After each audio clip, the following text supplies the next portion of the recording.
Thank you, Erwin. I want to thank you and the host committee for organizing this program. It's great to have an event like this where people are coming together to discuss and better understand faith differences and similarities. I'd also like to welcome our speakers to Nashville. We appreciate you coming to our city and bringing your expertise for tonight's discussion.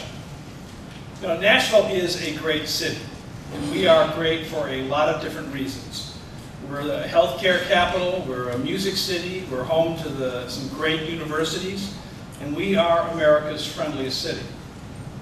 And we are all of these great things because we are a welcoming city. We are a city that appreciates diversity and knows the importance of embracing what we have in common and how we differ. Events like this are critical to ensuring that our city's collective voice of inclusion remains strong. And just last Saturday, I attended the 3rd annual Islamic convention that took place here in Nashville. I began my remarks by saying, Assalamu alaikum, which I really hope means peace be upon you.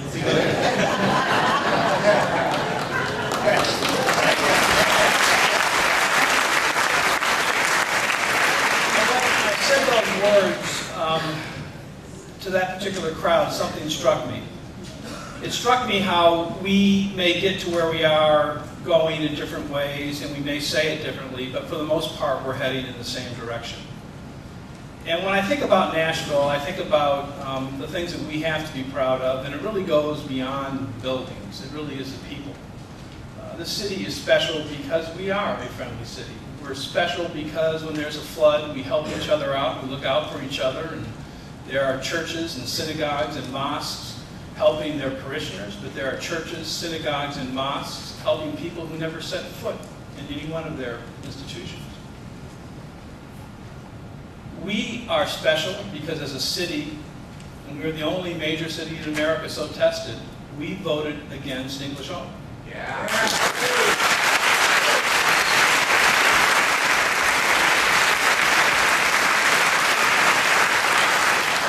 It occurred to me that one of the themes about Nashville that we all take pride in is our friendliness and how welcoming we are. And I stopped and thought about how one of the reasons we are so friendly and the reasons we are so welcoming is our faith. And that faith involves Christians and Jews and Muslims, and even involves those who have no faith as we understand it. But Nashville has a lot of religious institutions and a lot of churches. And that is an important part of who we are, and I think you feel that when you see how people just care about each other. So I think tonight's discussion is vital, and I am so honored to be asked to speak some welcoming words, and I'm so honored to be up on the stage very briefly with such a distinguished panel. Thank you.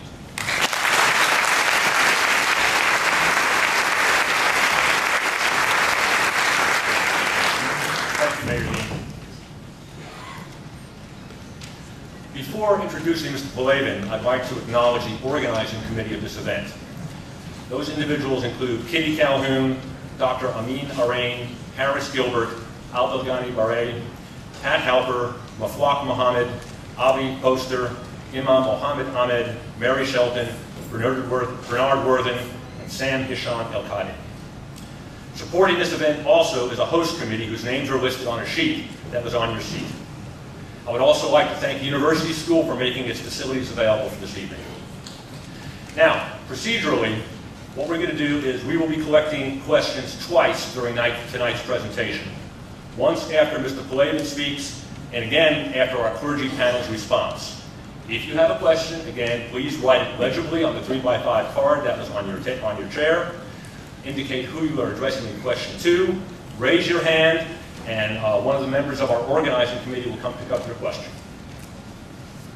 Now, to our speaker. We're pleased tonight to have Mark Palavin, Associate Director of the Religious Action Center of Reform Judaism.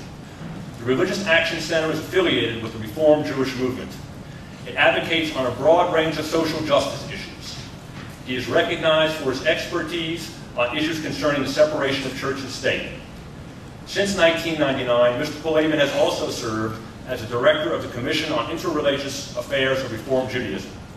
In that capacity, Mr. Polavin represents the Reform movement in dialogue with other faith communities, assisting rabbis and Jewish communities in developing effective interreligious programming. Please join me in welcoming Mark Polavin to Nashville.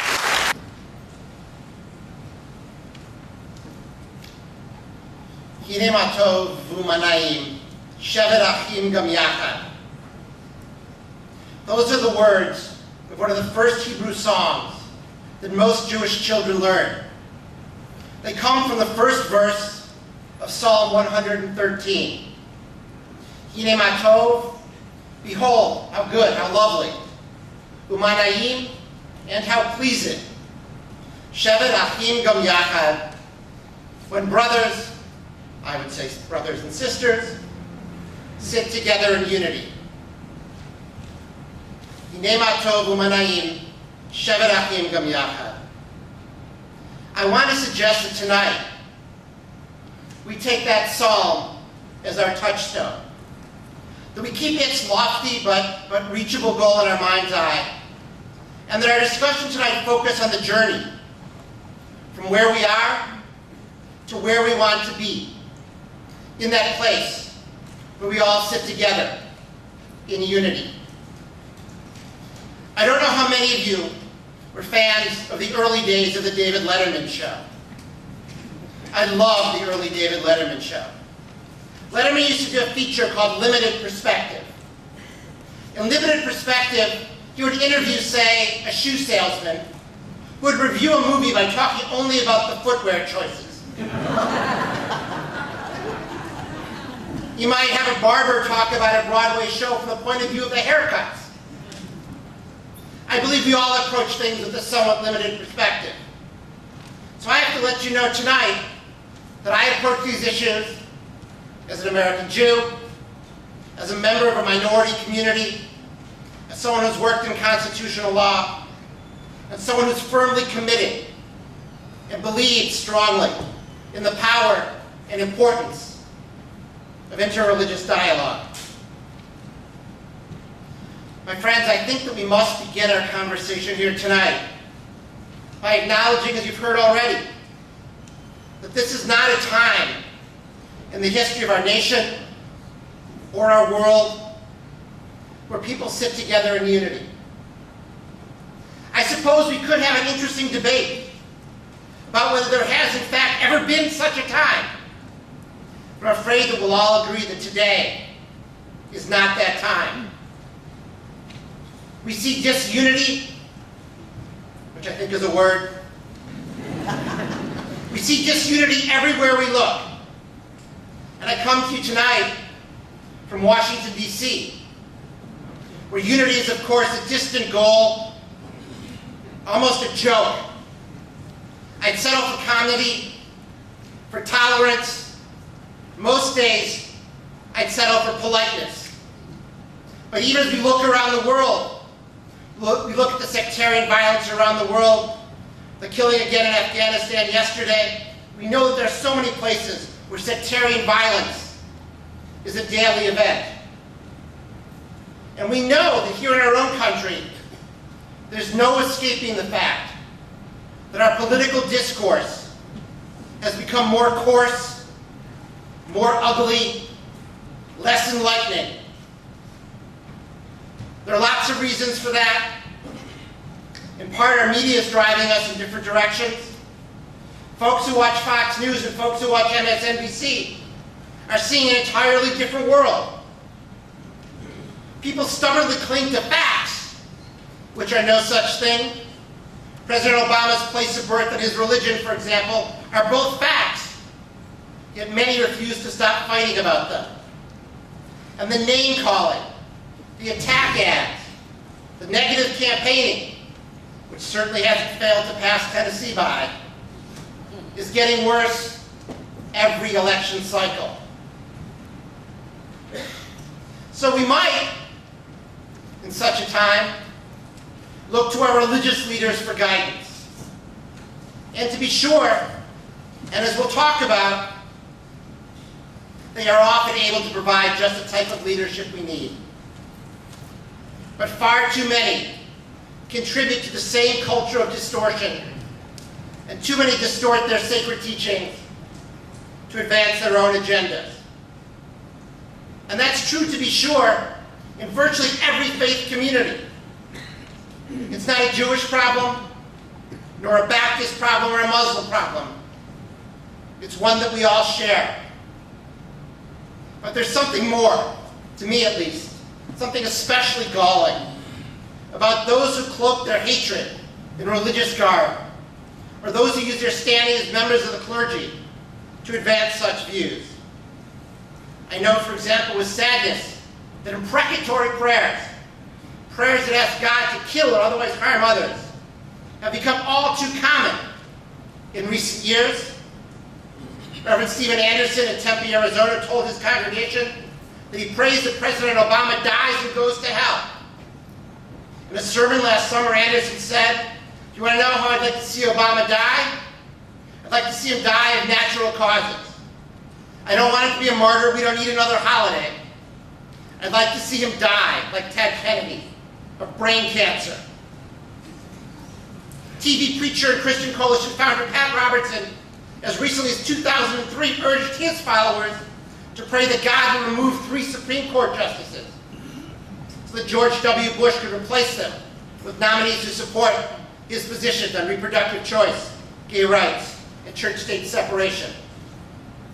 And in fact, as I learned preparing to be here with you tonight, there's a very lovely and altogether disgusting cottage industry printing bumper stickers and other paraphernalia that says, "Pray for Obama, Psalm 109. What is the verse behind this sticker? Psalm 109 tells us, "Let his days be few, and let another take his office. Let his children be fatherless, and his wife a widow." We live in a time when people are taking our sacred texts and using them as weapons of hatred. And it's clear that our religious community, and our Abrahamic faiths in particular, are sadly not immune from one of the great challenges of our day, the challenge of extremism. We know that extremist Jews like Yigal Amir, who murdered Israeli Prime Minister Yitzhak Rabin, are part of that challenge. We know that extremist Muslims, like those who strap on bombs and use themselves as weapons, are part of that challenge. And we know that extremist Christians, like Scott Roeder, who murdered abortion provider Dr. George Tiller in his own church, are part of that challenge. It's a daunting challenge, to be sure. But it seems to me that our best response to that challenge is to regroup and focus on the work that we can do together. Focus on the connections that we can build between and among religious communities. To be sure, I don't see interreligious dialogue as a panacea. There's no magic elixir, and if there is one, no one's pointed me in its direction yet. But there is real power, as I will discuss in a moment, real power in the combined efforts of religious communities, and there is so much more which unites us than divides us. I was thinking about that as the mayor spoke, and he talked about Nashville's reputation as a welcoming city. Tonight's program is under the title, "The Children of Abraham." I think of the story of Abraham resting comfortably in his tent as he sees passers-by on the road outside, and he hurries to give them hospitality. The ancestor whom we all share is one whose great legacy is one of hospitality and one of welcoming. Challenge that we often fail to meet. I think that challenge is more difficult now than ever. One reason it's more challenging is because we've become such a much more diverse nation religiously. Think about this. Today, the United States has the greatest number of religions of any country in the world. It is not just that so many religions have found a toehold in America, but that they are starting to take root. There are mosques and Buddhist temples not only in major urban areas, but in small towns across the country. In his wonderful book, Everything is Holy, my friend Tom Levinson reports on his one-man tour across the country to see how Americans live their faith. He finds, among many other fascinating communities, a Muslim deli in Dayton, Ohio, a Wiccan community in Texas's Fort Hood Army Base, and a coffee messiah running a popular nightclub in Seattle. And he finds what we also see. There's a dramatic centrifugal force in American religion today, which those communities which have traditionally been seen as mainstream are losing adherence to communities such as the non-denominational megachurches and the New Age movement, which function outside of traditional structures. So many of the long-standing denominations in the United States, the Presbyterians, Episcopalians, the United Church of Christ, the Conservative Movement in Judaism, are all smaller than they were when this century began. And religions which we have viewed as on the fringe are growing dramatically. Until very recently, those groups showed up in population surveys only aggregated together, sometimes aggravated, aggregated together as other, but no more. From 1990 to 2000, the Islamic population of the United States grew by 109%, the Buddhist population by 170%, Baha'is by 200%, and the Hindu population by 237%. And the more recent numbers are even more dramatic. One example, although the size of the American Muslim population is not without debate, the well-respected Pew Center puts the 2010 American Muslim population at about 2.6 million, up from 1.5 million in 2000. For those of you like me who struggle with math, that's a 69% increase in 10 years. And Pew projects a Muslim population of 6.2 million by the year 2020. That would be a 140% cumulative increase over 20 years. From any perspective, ideological, practical, political, turning our backs on minority communities, including the Muslim community, simply doesn't make sense. And that's especially true, as I said, when we focus on the power we have when we work together. Think about the changes in the last half century alone that have been brought to this country, led often by the religious community. Think of the civil rights movement. Think of the anti-apartheid movement. Think of another example, less well known, but in some ways even more far-reaching. And that is a Jubilee 2000 campaign to reduce international debt obligations. International debt is one of those really boring issues. Every time I try to get my hands around it, it slips away.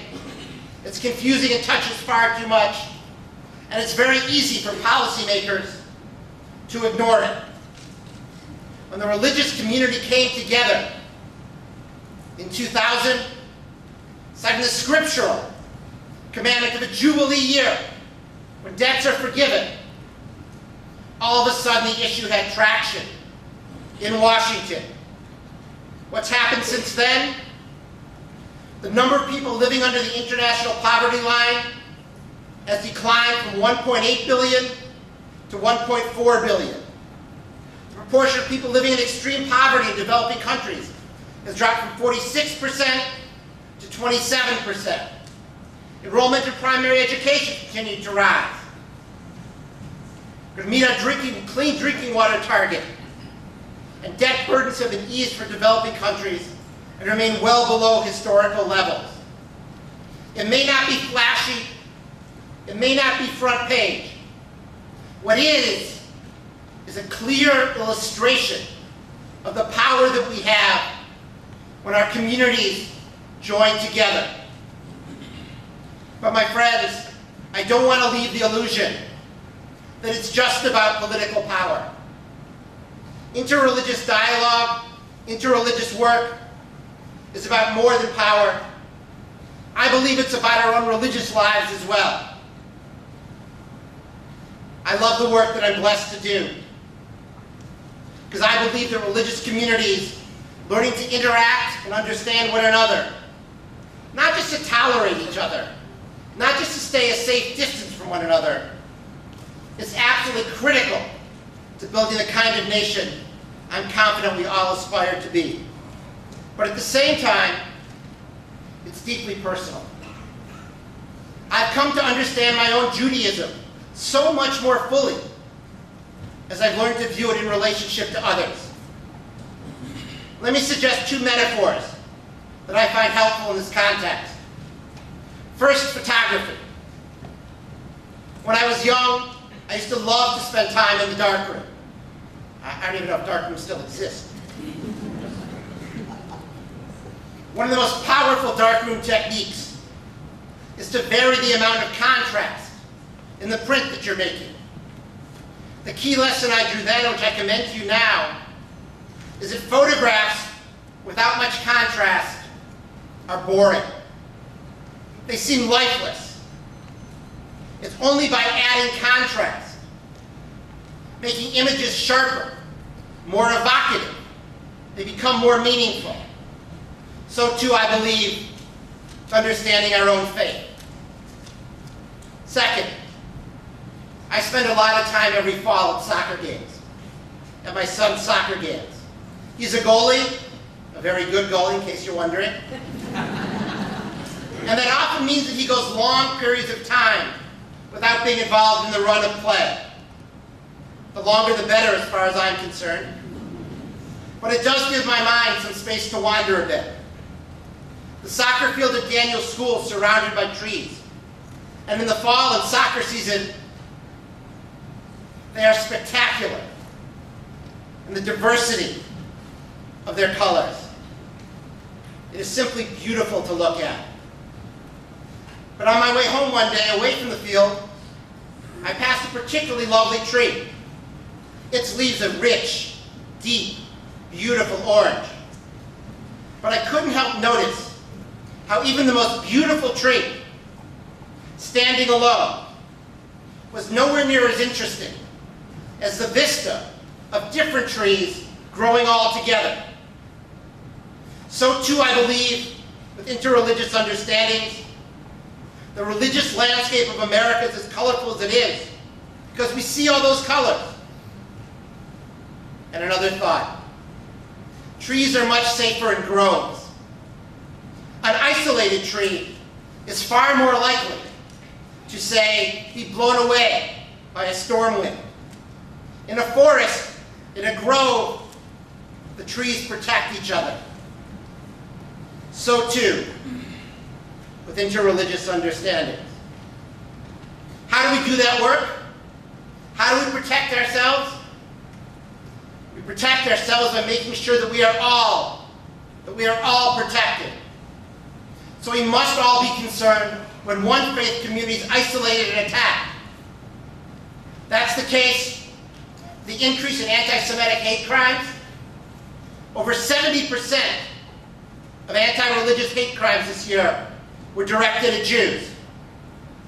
That's the case in too many countries where Christians are not allowed their freedom to worship, or here at home, where Christians still face some discrimination. And it is the case far, far too often for American Muslims. That was the case earlier this year when Representative Peter King of New York convened a hearing to focus on extremism in the American Muslim community. There are extremists in the American Muslim community, to be sure. and the exploration of the challenge of extremism is certainly important. But by singling out one faith community, by trying to separate one religious group from all the others, King fundamentally misunderstands the real genius of the American experiment. That's why religious leaders from all faiths came together on the day of the King hearing, founding a new organization known as Shoulder to Shoulder that stood with the Muslim community that day, said, "We are here with you, shoulder to shoulder, Jewish, Christian, mainline, evangelical." The entire religious community came together to make exactly that point. Challenge is all too visible today in Tennessee, as you all know, where the legislature has before it a proposal to ban Sharia law.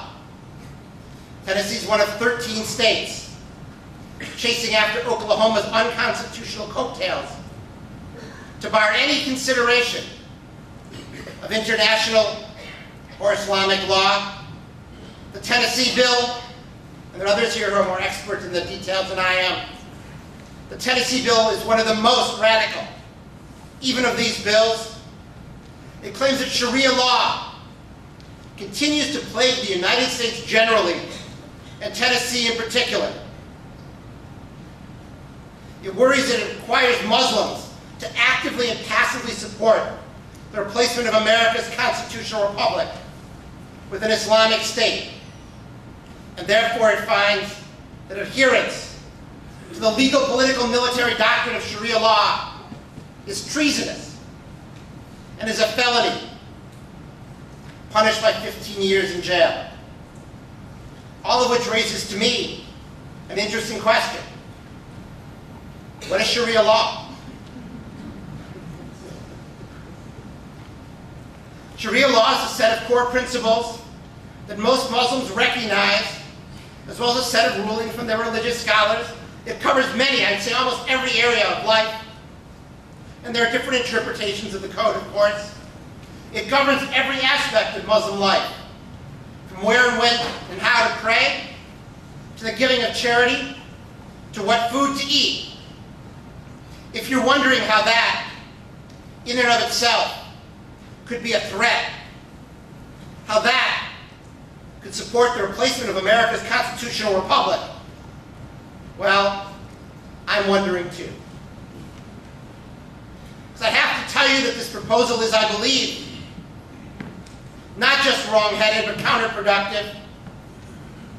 It disregards the important welcoming message that all of our faiths share, and even for those whose first and perhaps only function, concern, is for security and for terrorism, it will inevitably be counterproductive. How could such a law help but discourage cooperation by American Muslims with counterterrorism efforts?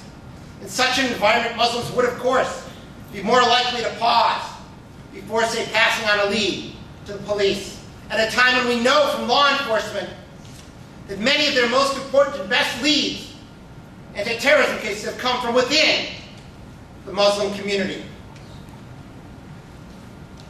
There are great models of interreligious cooperation across the country. I was recently in Omaha, Nebraska, not what I would have thought of as perhaps the cradle of religious tolerance, but in Omaha, a Jewish synagogue, a mosque, I believe it's a Presbyterian church, have bought land together and are building a campus together to build a community together. We're seeing churches rent out space to synagogues, synagogues rent out space to mosques, greater understanding all over. I can think of no better illustration of that than the work of the host committee that put together this program tonight. Gathering together, advancing common values, working side by side, working shoulder by shoulder. My friends, we gather tonight just a few days after perhaps my favorite holiday of the year, the 4th of July. July 4th is a holiday that belongs to us all, and a holiday that celebrates that which unites us. It's a time for us to celebrate how blessed we are to live in this remarkable country that, its faults notwithstanding, still represents and aspires to the very best of our values. I'm grateful because I know that in some ways, America is indeed a promised land for us.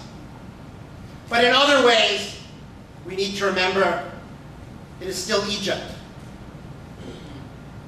So let me conclude with this teaching from Professor Michael Walzer. Walzer wrote, "Wherever we live, it is probably Egypt. And there really is, a better place, a promised land, and there really is a promised time. And there is no way to get from here to there, from now to then, except by joining together and marching, and sometimes stumbling, through the wilderness, watching this time not for signs and wonders, but for an opportunity to act. When we all join together, when we seize those opportunities to act, then, and to be sure only then, will we be able to say together, Hine ma tov manayim, shevet achim gam yachad, how good, how lovely it is for people to sit in unity. Let us together recommit ourselves to that holy vision." Thank you very much.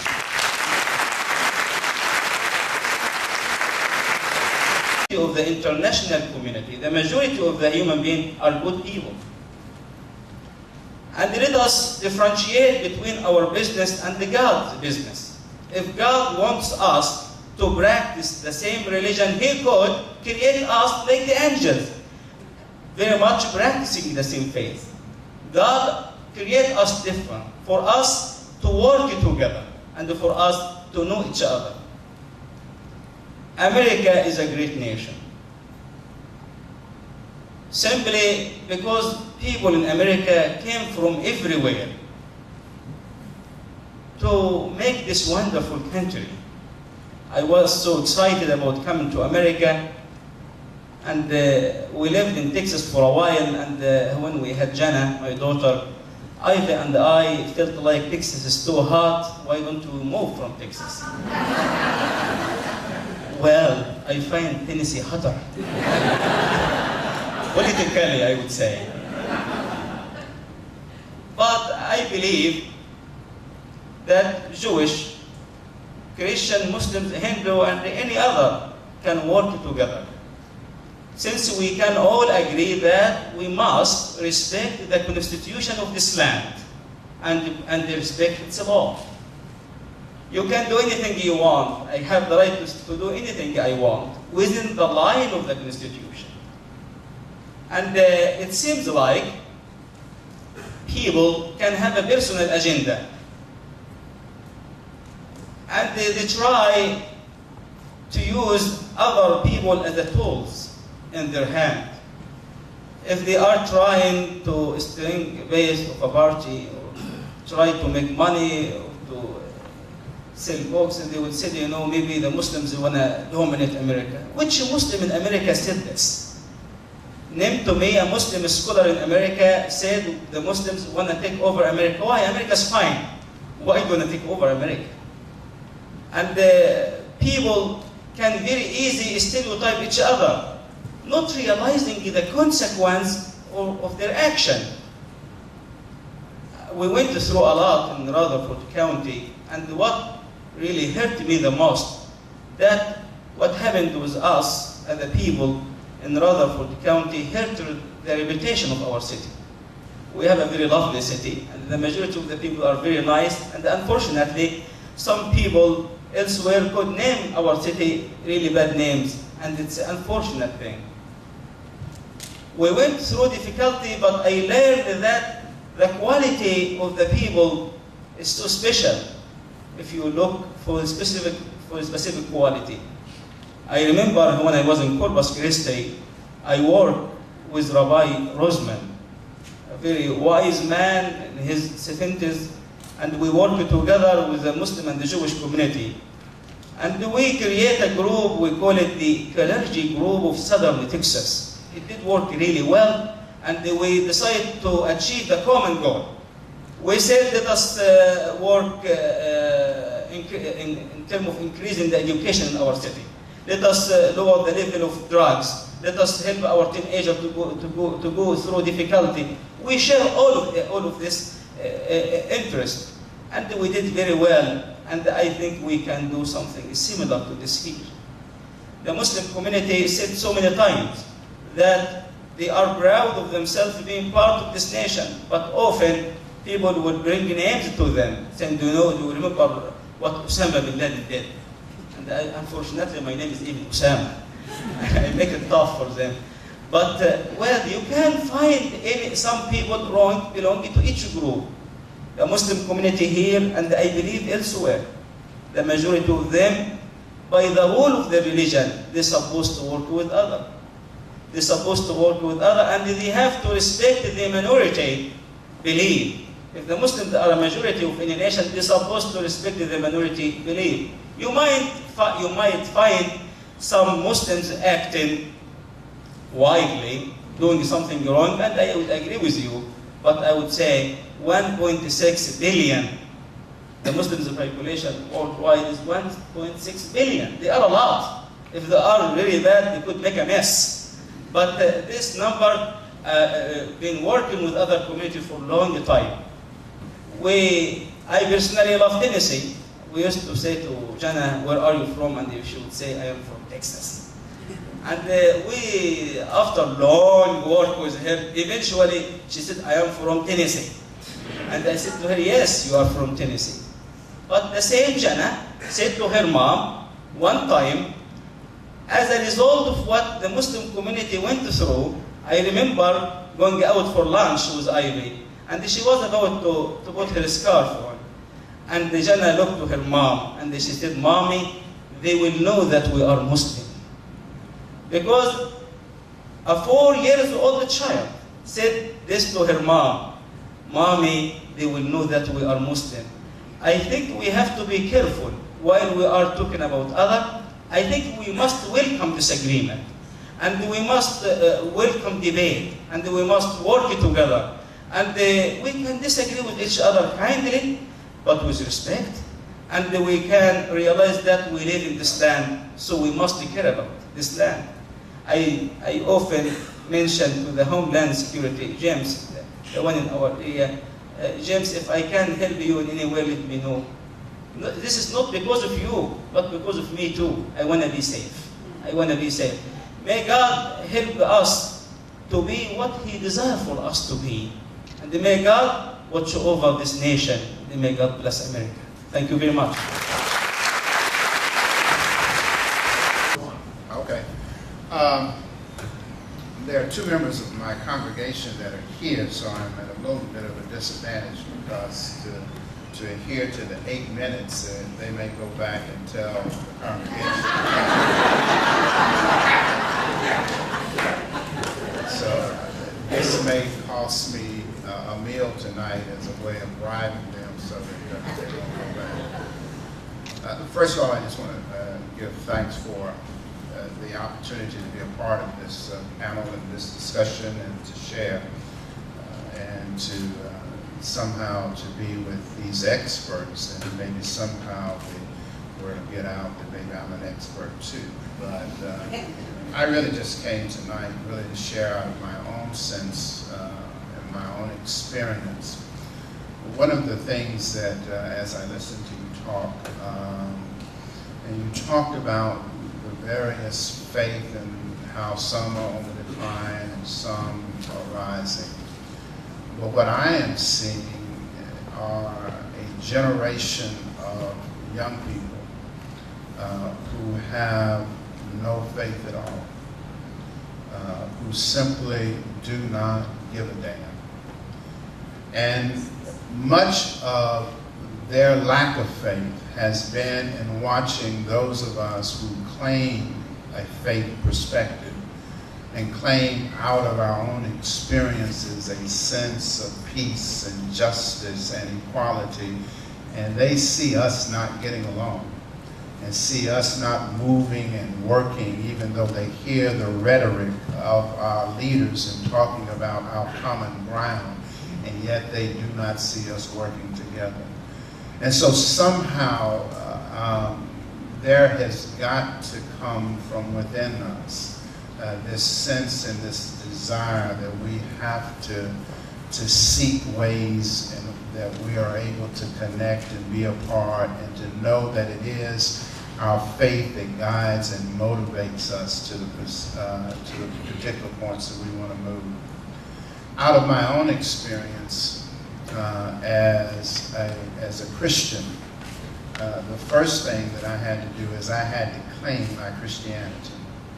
And I had to realize that I have an agenda that has been set for me, an agenda that deals with reconciliation. I had to understand, out of the one that I follow, this need to be reconciled back to God. And in that being reconciled back to God, I had to take both ownership of how in my own life and my own experiences, I had worked and moved to cause people to feel as though somehow God was not important to them. It's interesting to me tonight that we come and we talk about us being the family of Abraham. But if we are truly going to deal with this issue around reconciliation and to deal with peace and justice, we've got to also realize that we are the children of Sarah and Hagar. That we've got to realize the institutions that were in place and how it was that our ancestor Abraham, in the case of both of them, mistreated them. That the systems and structures and powers that were in place that caused them to make decisions that were not always in their best interest, and caused them in a very real sense to create the kind of alienation that we continue to perpetuate as the children. I know what happens in that because I have 2 children, and I should have stopped with one.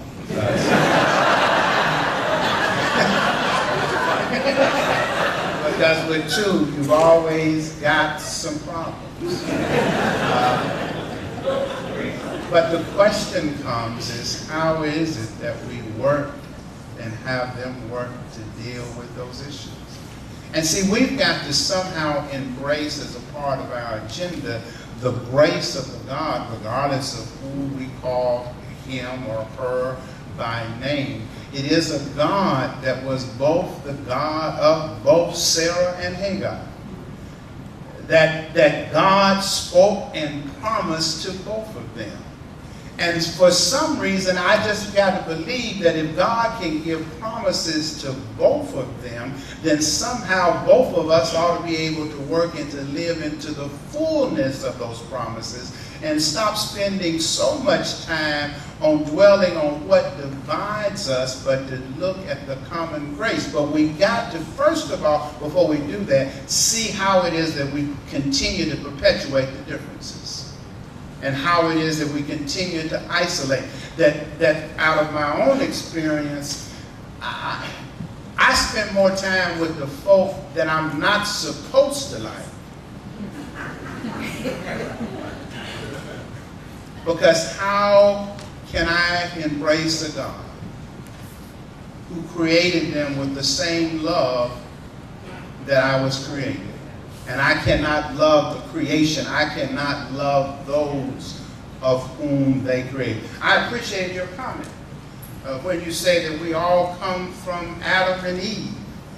It would be nice if we could get back to that place of understanding the unity of which God calls each of us to be in.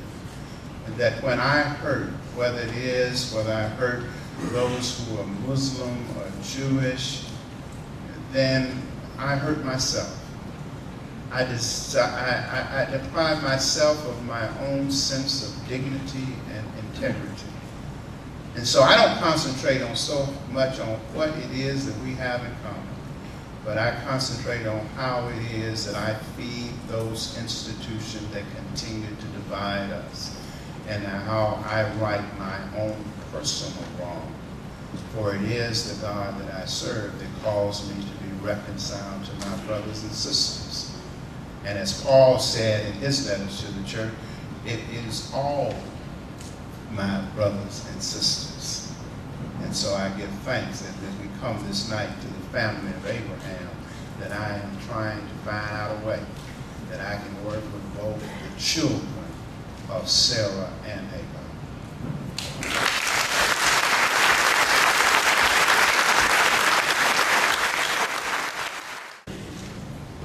I feel very, very fortunate and perhaps a little bit humbled hearing all what you had to say, Mark, what you two shared so nicely. It makes you feel good to agree with people who know life as it is, and to agree with you and to understand what you're saying. Kind of makes me very proud and very grateful. But I think it's due to the fact that I had a mother and a father that somehow never saw differences in people. I went to Christ the King grade school, Father Ryan, Christ the King Church for many years. I was very fortunate. The teaching was that God made everyone in His image and likeness. And we believe as Christians, by the blood of the Lamb, Jesus Christ dying, redeemed us all. And by His resurrection, we all have a destiny. I never did ever hear anyone say, just these few, or just the Catholics, or just the Jews. It was all God's people. And I'm grateful for that, because I know I was reinforced as a student in Rome, 4 years of theological studies, going into the different countries in Europe, in the Middle East. All the people, it seemed like if you treated them nicely, they responded to you in a very nice way. Whether they were the Jews of the Holy Land, or whether they were the Muslims of the Middle East, or the good old Irish up there in Ireland. Well, that's what I've come to really appreciate. Treat people well, and they're going to treat you well. And if we do not treat each other equally well, I don't think we're God's people. Very, very fortunate to know that in the early 1900s, millions of different people came to this land from all over Europe. They came and they made a great nation greater. And it was made up of all kinds of people. And in the last maybe 20, 25 years, we've had people come from all over the world. Nashville, to me, and I look at our 12 o'clock church service, it's really a small United Nations. Every color of the rainbow, every religion, almost every country is represented. And one has to be grateful and rather proud and humble that all these people get along so well. I'll tell you a nice story. We grew up just a few blocks from here. We sneaked into this gymnasium down here when we were teenagers and played basketball, when we couldn't sneak into the one up here under the dome. And we were people of the whole neighborhood. One of them was a Jewish fellow. I hadn't seen him for a while. We played him in the 1954 tournament. They were lucky they beat us. They went ahead and won the state championship. About 20 years ago, when I came to St. Edward's, a little girl in the 2nd grade came up to me, said, Father, when you were young, did you stutter? And I said, yes. I almost forgot. Yes, I did. And she looked so happy, and I said, why do you ask? And she said, my doctor told me that he knew you very well and that you stuttered when you were young, but look at him now. He's your pastor. Well, Ralph Greenbaum, Dr. Ralph Greenbaum. Part of that group that we grew up with, either Jews, Christians of all kinds, few Afro-Americans. I'm just grateful for my church, school teaching, especially my mother and father. They taught me that every person is a child of God and that we treat them the way we want them to treat us. And I imagine that's why I'm so grateful to be a part of this panel and to be able to hear what you witnessed to, and hopefully working together to make this great country of America even greater.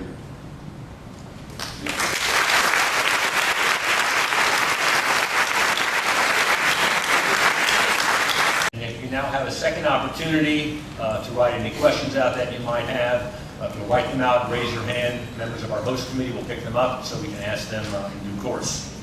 And while we're waiting for that to happen, let me pose the first question. And this will go to Mr. Palavin and Imam Bahul. In today's emotionally charged climate, there are some in the American public who claim that the goal of Sharia is a worldwide political order under which everyone lives under imposed Sharia law. These same people claim that large majority of mosques dispense information advocating religiously supported acts of violence. In response to this, there are credible organizations who claim that such voices are racist and Islamophobic. What is your understanding of the truth?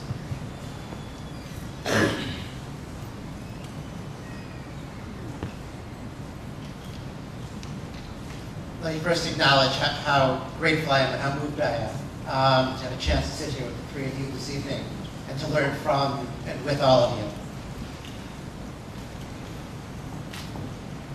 It's difficult to know how to begin to address a question whose very premise, I think, is questionable. The notion that I don't know how it is that you rebut something that's simply not true, right? As Imam Osama has talked about, I don't see anyone, any Muslim in America, talking about taking over the United States, talking about the dominance and the importance of Sharia law and how it should displace American law. I don't hear such voices. I guess America is a big country. It's possible there's somebody someplace. But it's hard for me to understand the level of fear that accompanies that argument. Is there someplace in this big country, a mosque, where a preacher is delivering a message, an imam is delivering a message that I would find objectionable or even offensive? Undoubtedly. But the danger of generalizing from there to an assumption that that's happening in every mosque, or that's happening in most mosques, or that's what Muslims think, is one of the real great dangers. I do think it's possible to raise concerns in a constructive way, to ask questions, just as people in the American Muslim community are doing. You heard Imam Osama talk about his relationship with the Homeland Security folks down here. There are real security concerns. There are bad people in the world. There's evil in the world, no doubt about it. And it is possible to raise concerns, to ask questions, and to do so in a constructive way, and in a way that doesn't begin with the assumption that stereotypes are true, doesn't begin with the assumption that as one Muslim is, so are all Muslims.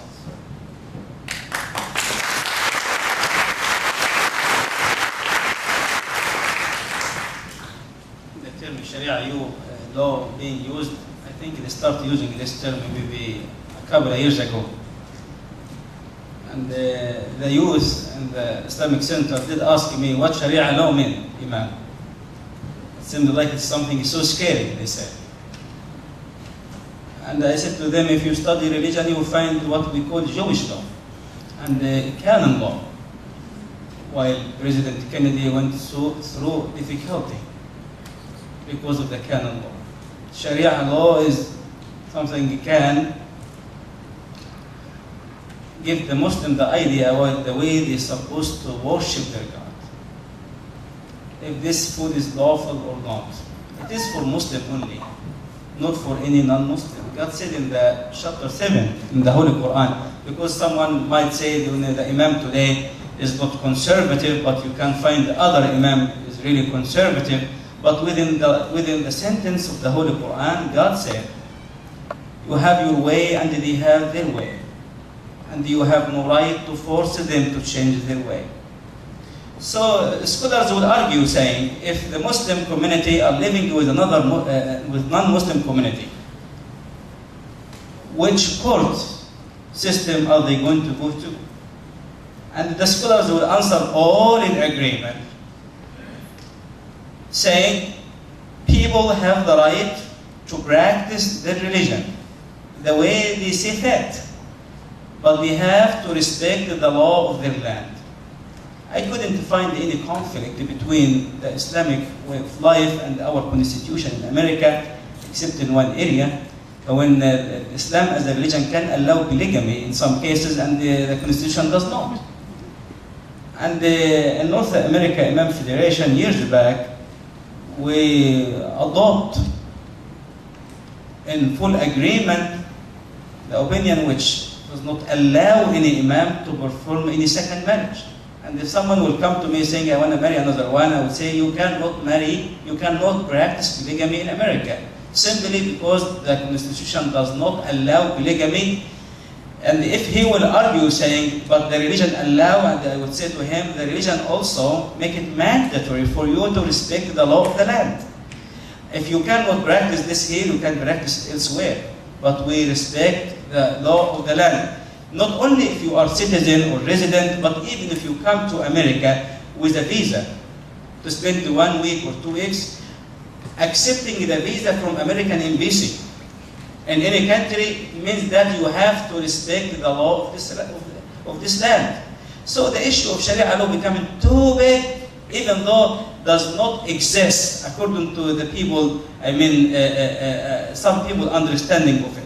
And I want to say honestly, why do we recognize the radical group within the Muslim community and yet we do not recognize the radical group within the non-Muslim community? Muslims lived in Tennessee for a while. I live in Rutherford County. The Muslims did not hurt anyone, and they've been there for 30 years.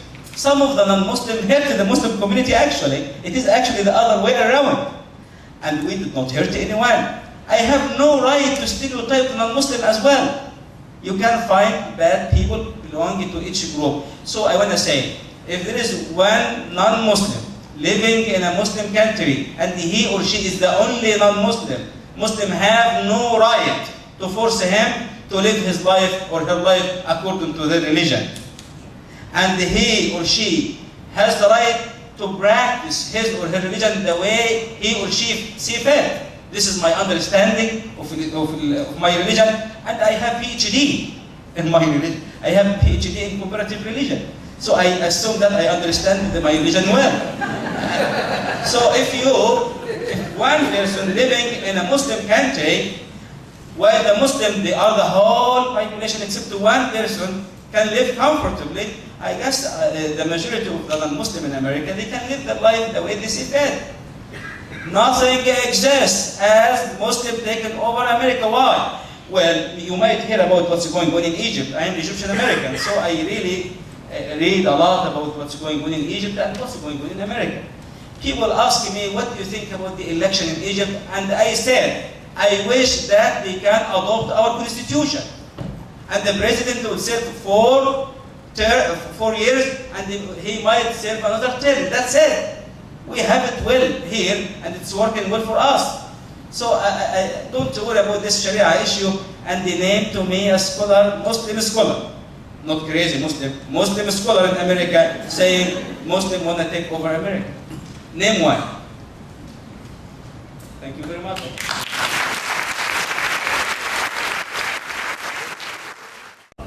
From the perspective, this is a two-part question.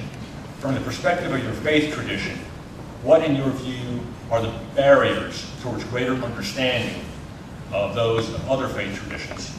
And secondly, what are you doing in each of your own churches or mosques to work with others of other faith traditions? And Reverend Dixon, perhaps you can start off. The greatest barrier I see is the fact that most of us who claim to have a faith perspective, belong to a particular denomination, don't really know what it is that we believe.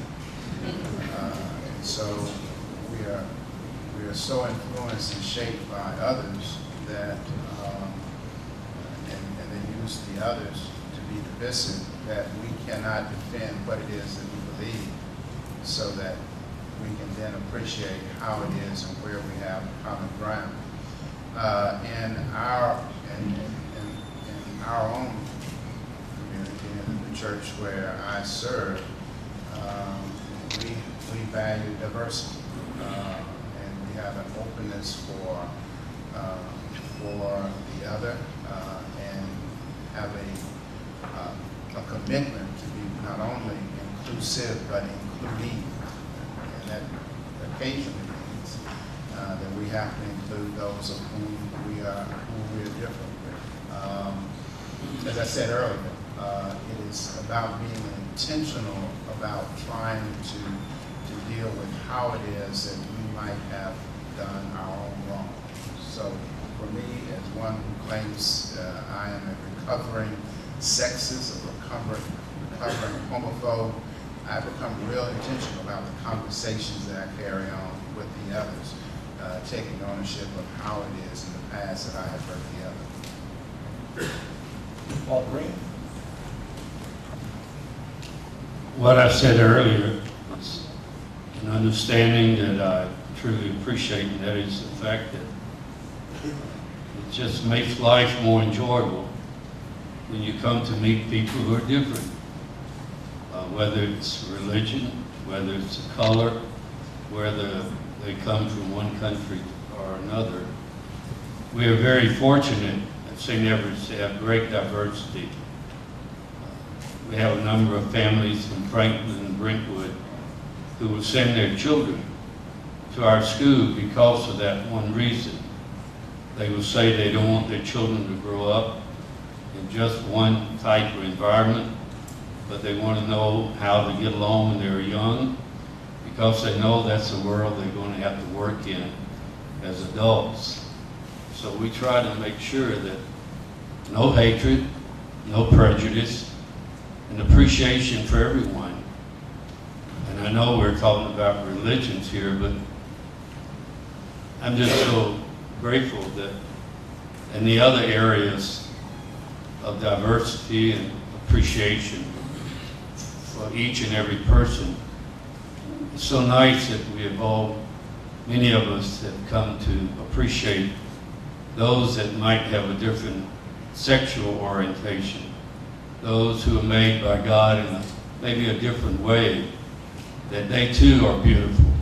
They too are in the image and likeness of God. And I think in our different religions, we gotta have also appreciation for those differences also. Imam Osama? Within my religion, within Islam taught the Muslim community to interact with others, and the Islamic centers usually, Islamic Center of Nashville, Salahuddin Center, and the Islamic Center in Colombia, any Islamic center in this area, and I believe elsewhere, they try to practice this. We did a fantastic progressive dinner with the Episcopalian Church, and we did a nice event with the Unitarian Church, and we participate, in open houses, and we welcome questions, and we welcome people coming to our centers to hear our perspective, and we will have a class, coming not this Friday, but the Friday after, and we often said, you come to any program, participate in anything we do without any notice.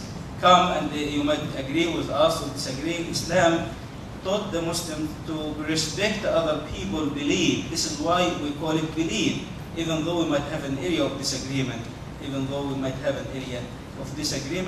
But in the Muslim community itself, there are a variety of people. You can find in each Islamic center some white Americans, some African Americans, some people come from India and Pakistan, people came from the Middle East, and sometimes we find it difficult for really to have them all together.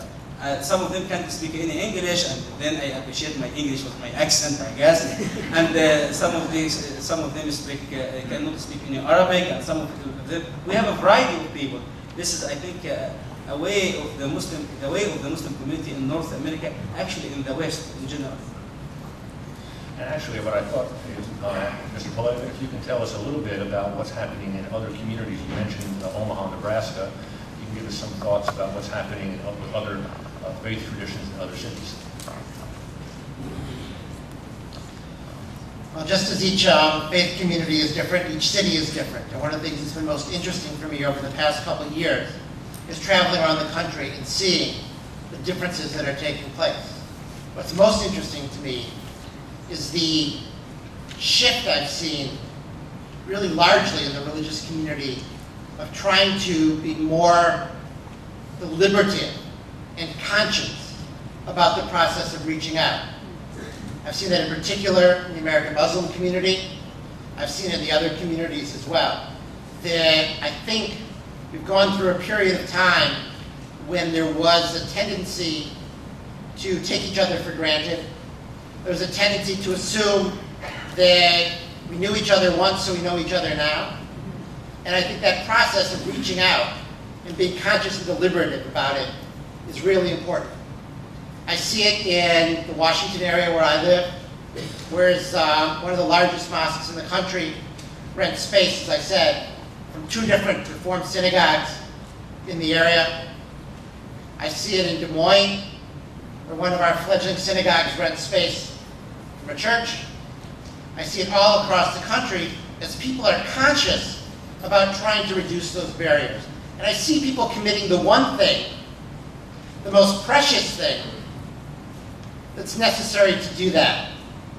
And as I listen to your question about the great barriers to understanding, I would say one of the greatest barriers, in some ways it's the most mundane, is simply that of time. Understanding takes time. It takes an investment. And I see across the country synagogues and mosques, synagogues and churches engaged in really deep conversation, really deep dialogue, the kind of dialogue you don't get to over the course of one evening. And I see it in trialogues as well. Different models are working different places. But that investment of time, I think the Imam spoke about it, about the challenge of getting to know one another. That strikes me as perhaps one of the most important barriers to greater understanding. I found for myself, for example, that it's easy to demonize people in the abstract. My own rule of thumb is, I found it's very hard to demonize someone once I know their children's names. Once I know them well enough to have sat around a table and talked about the challenges of parenthood. I find it very hard to just assume that that person belongs to this undifferentiated group of people. So that investment of time is what's crucial. And it is something that I'm proud to say I'm seeing synagogues across the country take a leadership role in. I'm seeing progressive churches around the country and mosques as well, making that affirmative effort to reach out to their neighbors. Thank you very much.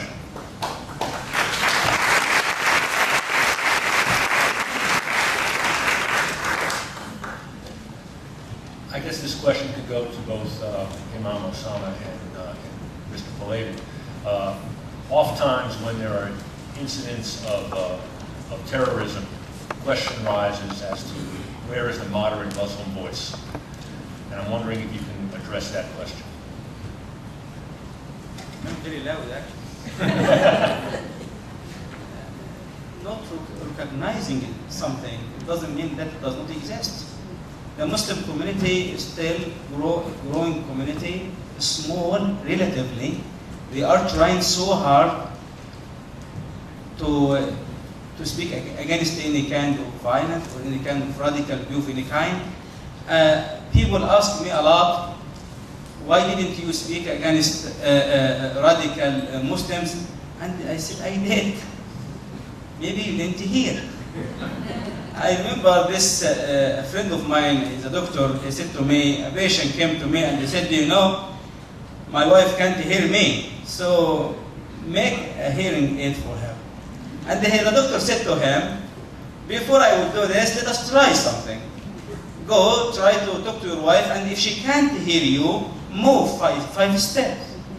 And if she can't hear you again, move another 5 steps. And another 5 steps. So he entered the house and, honey, what did you cook today? Probably nothing. So he moved the 5 steps. And he did this 5 times until he became close to her. And she said to him, honey, I answered you 5 times. I answered you 5 times. The guy couldn't hear. And he claimed that his wife had an issue with her ear. So I have no... My point is, I spoke in TV, in radio, we wrote in the newspaper against radical. Radical is a mess. Muslims or non-Muslim, they are crazy and we have to stop them. It's very simple. So we did a lot. But maybe because the Muslims as a community, and honestly speaking, we don't have what the Catholic Church has. We don't have a religious leader while he can release a statement and say this is the perspective of the Catholic Church. The Muslim community do not have this. We have Islamic centers in America, but unfortunately, I think ISNA, IGNA, other organizations did speak, but they cannot claim that they are representing each Muslim in North America. I have to say as well, we as a Muslim have our shortcomings as well. Because some Muslims are scared to speak. They feel like if they will speak any time, the Homeland Security will take them or the FBI will put them in jail. This is something we deal with. Because actually the Muslim community came to America to work, to have better life. They did not come to America to make any issue like this, but they've been challenged. So I think we are speaking. I think we must say there is room for improvement. I promise I will be louder next time. And we had a whole conference in Charlotte last February, and there was the North American Federation. It was the whole 3 days about the importance of speaking out against radical. We did this. I hope each Muslim will do so as well. And I hope our brothers and sisters within the non-Muslim community will do what our brothers are doing here today. And I think we will continue with this effort. And if we will not do as good, please give us some excuse. Can I Absolutely. just want to, I think that's a real critical point, and that is that when the voices are heard, those of us who are listening to that voice have got to affirm that the voices are speaking up. So often we let those voices speak in isolation, and we don't affirm that we have been a part of the conversation. I don't know how many of us will go back to our respective communities tonight and talk about this experience tonight and what this experience meant. We kind of hold on it to ourselves and we make it very private, and then the voices then come up and the television come out and say, well, nobody spoke out, where were the moderate Muslim voice? And sometimes we have to say, yes, they're speaking and we are standing with them.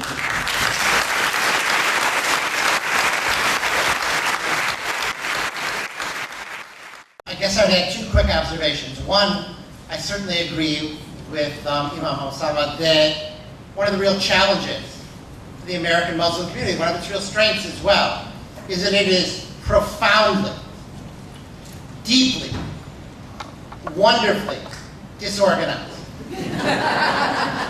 There is no leader of the American Muslim community. Yes. There is no one who you would point to and say, if only he had spoken out.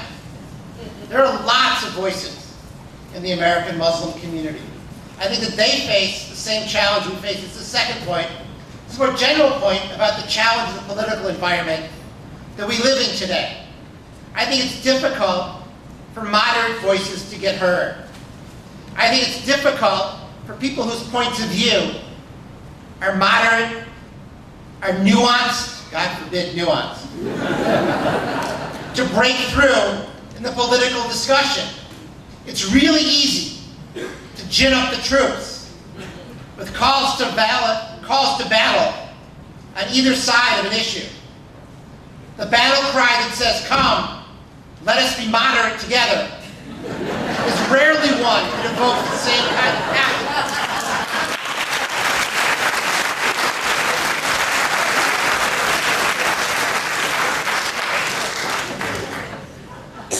Well, unfortunately, we have more questions than we have time, and the evening is getting late. So I'm going to leave you with the opportunity to get responses to the rest of our questions when we happen to have our next event.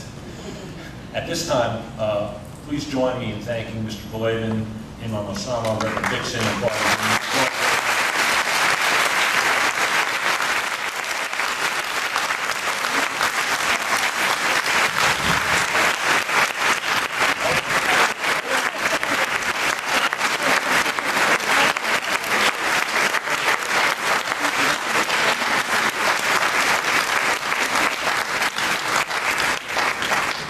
Closing remarks.